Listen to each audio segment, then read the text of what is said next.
On December 27th, 1968, Apollo 8 splashes down after its 6-day mission. 1968 was a mess. In January, the USS Pueblo was captured by North Korea. A week later, the Tet Offensive began in Vietnam, which led to U.S. President Lyndon Johnson's announcement that he would not be running for another term.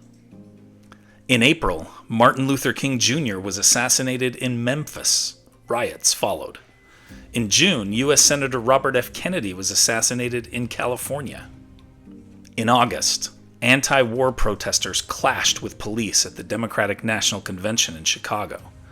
October brought the Summer Olympics to Mexico City, where American athletes John Carlos and Tommy Smith protested against racism with their controversial Black Power salute.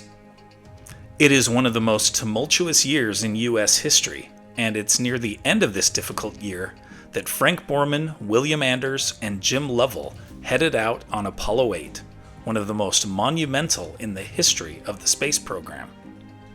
40-year-old Frank Borman was a West Point and Caltech graduate and an Air Force fighter pilot who was chosen in the second group of astronauts known as the Next Nine in 1962. He commanded the 14-day Gemini 7 mission in 1966 and participated in the investigation of the Apollo 1 tragedy that claimed the lives of 3 astronauts in a fire.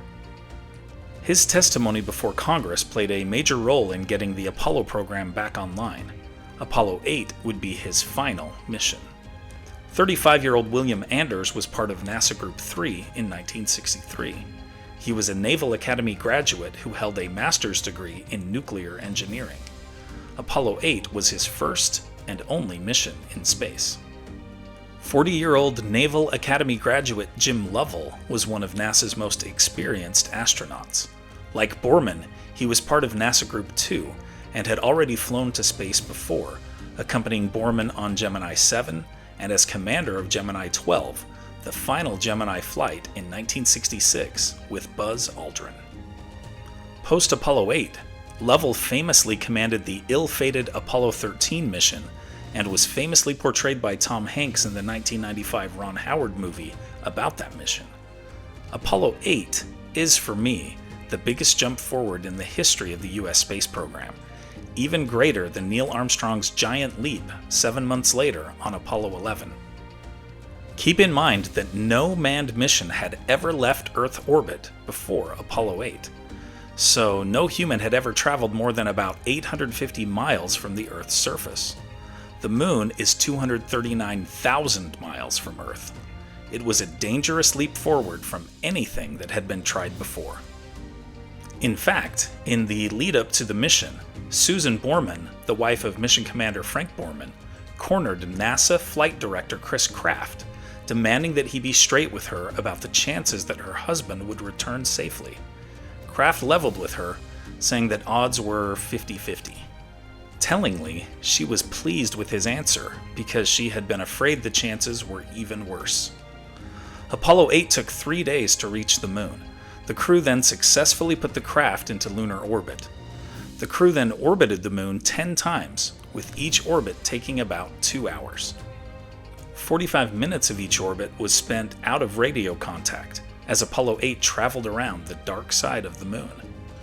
The astronauts took amazing close-up photos, the first humanity had ever seen so near the desolate Moon's surface. Their photos of the dark side of the Moon are the first glimpses humanity had of that half of the Moon, since it does not rotate on its axis like the Earth does. The most famous photograph was the stunning Earthrise picture taken by Anders, which is one of the greatest photos in history. On Christmas Eve, the astronauts gave a live broadcast while orbiting the Moon. In that broadcast, the astronauts read the creation story from the Book of Genesis, seeking to express the awe that the astronauts and the people back home were feeling as something so profound and inspiring was being accomplished. Borman, Anders, and Lovell returned home to celebrations from their families on a safe return, as well as a massive ticker tape parade in New York City. Time magazine named them as their Men of the Year. but the achievements of Apollo 8 are probably best summed up in a telegram sent to Borman that stated simply, "You saved 1968." Here are other events that happened today in history. In 1900, hatchet-wielding prohibitionist Carrie Nation smashes up a bar in Wichita, landing her in jail.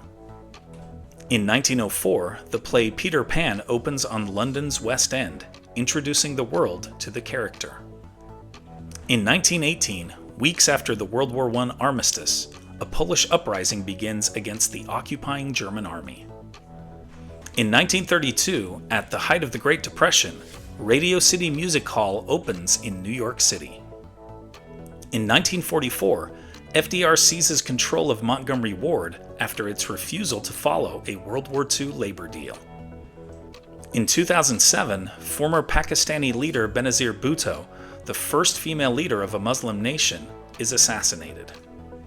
In 2020, Trump signs a $900 billion COVID relief bill that includes a second round of stimulus checks.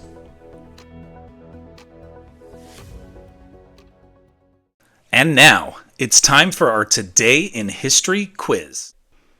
When did the first version of EA's Madden NFL video game series premiere? 1986, 1988, 1990, or 1992? Think you know the answer? Drop your guesses in the comments below.